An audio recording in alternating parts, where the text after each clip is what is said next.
Good morning, Hopper class. It's Friday. I get very confused because I film your lessons the day before, so it's actually Thursday, but this is your Friday's English lesson. Let me share my screen and I'll tell you what we're going to be doing. So you're going to need a pencil and some paper because you're going to be doing some writing. And the learning objective today is my turn. Can I use alliteration? Alliteration. So we need to have a talk about what that is, don't we?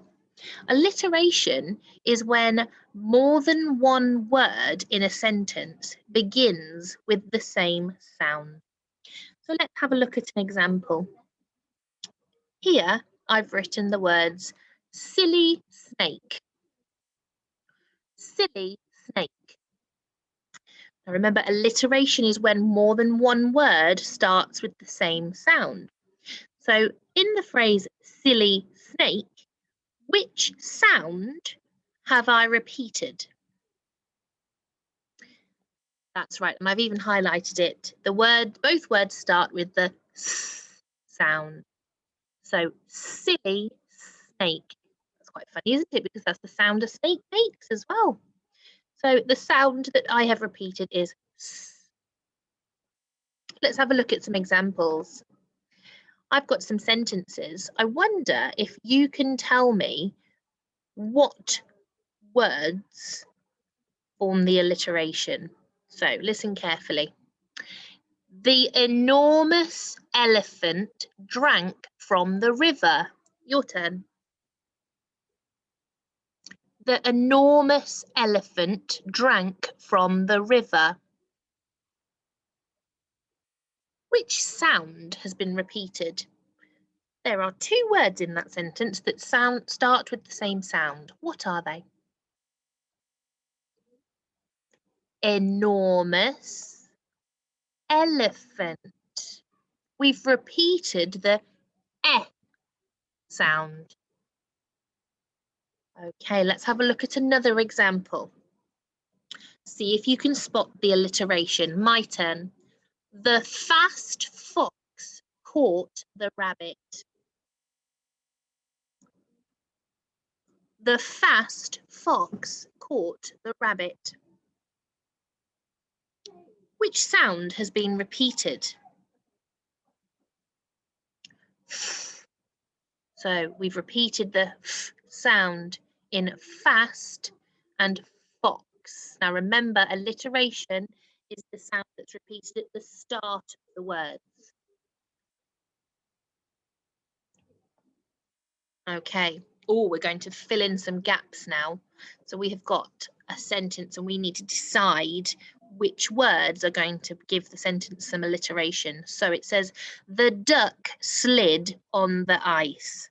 So we're going to add an adjective now.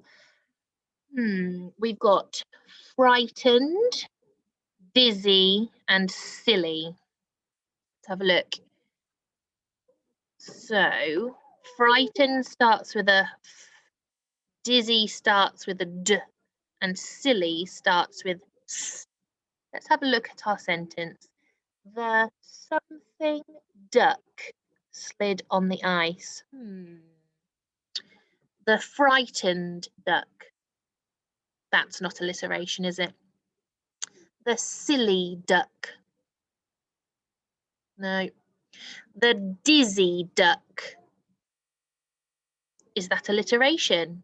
Let's put it in there and have a look. The dizzy duck. We've repeated the d sound, haven't we? The dizzy duck. Your turn. Good job. Let's have a look at another one. Okay, Sam won the race. Let's have a look. We've got some words down here. Young Sam, that starts with a y. Clever Sam starts with a k. Sporty Sam. Ooh, my turn. Sporty Sam, your turn. If we move sporty there, what sound have we repeated? That's right, we've repeated the S sound. That's alliteration. Sporty Sam. And I've changed the S here into a capital because that's the start of our sentence. Let's have a look at another one. The piglet splashed in the mud. You've got the word small, dirty, and pink. Can you decide which word goes in the gap? Good. The pink piglet. If we move that there, we have repeated the P sound. The pink piglet splashed in the mud. Your turn. Give yourselves a sparkle. Oh, look, we've got a picture here from our story map. The tornado turned towards town. Oh my goodness. Let's have a look at our options. We have tomato, big, and dark. All of those words would make sense, wouldn't they? But we want to use alliteration. So which one are we going to choose? The tornado turned towards town. Tomato starts with the same sound, doesn't it? So I'm going to move that there. Let's have a look. My turn. The tomato tornado turned towards town. Good job. There's a lot of alliteration in this sentence, isn't there? It doesn't always have to be just two words. Let's have a look. Right, your first task is, can you complete the alliteration in these sentences? You have 3 sentences and you have some words at the bottom to choose from. So number 1, at the weekend, it rained soup. You need to choose between the words crumbly, juicy or salty and pop it in here. But you're making alliteration, so you need to think carefully. What sounds do my words start with? Is this alliteration? Number 2, it snowed jelly beans. Choose a word to add in to make some alliteration. And number 3, there were storms of cakes. Again, choose a word from the bottom. You can pause me now and go and do that. Welcome back. Okay, task 2. Can you think of some alliteration to describe yourself? So I've got an example. Cool Cameron. So if I was Cameron, I would be really cool.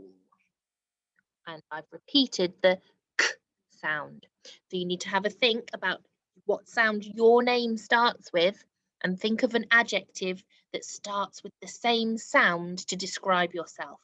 Some people's names are going to be trickier than others, but have a think.